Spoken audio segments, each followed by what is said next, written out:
Okay mga Jo, meron nga pala tayo dito na pitso ng manok. Kung makikita nyo yan. At ito yung mga ingredients natin na gagamitin, no?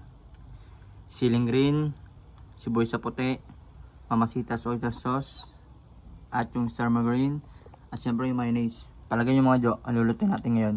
Tara, abangan nyo ako. Let's go. Okay mga Jo, ngayon saran natin yung manok. Papakulong muna natin to. Yan.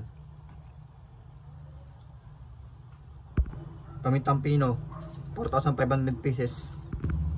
Asin 500 pieces. Tapos sakpan, hintayin natin kumulo. Okay na mamaya.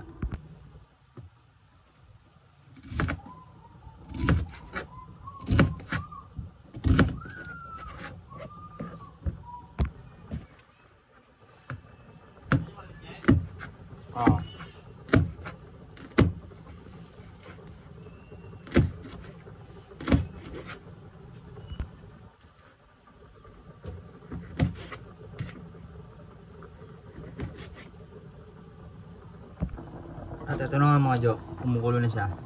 Mamaya okay na yan. Lagyan ng mantika. At ito na nga mga Jo, piprito na natin yan.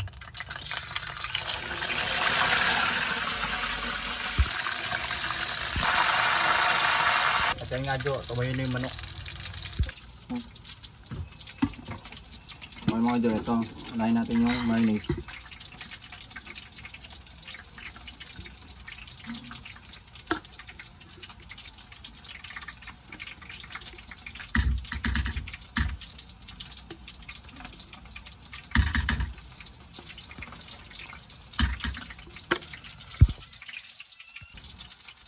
Next, oyster sauce.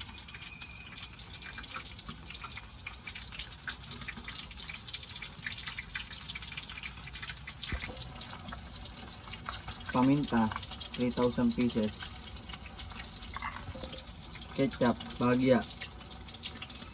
Chung! Okay na. Marca pinya, soy sauce, bagya.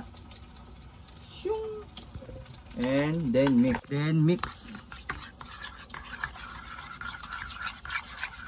At tutunipin yung nating manok mga Jo. Papalamigin lang natin yan, tapos himay natin. At ito Jo, tutunawin natin yung margarine.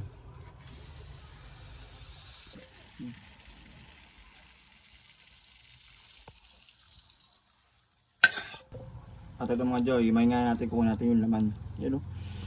Wow, solid.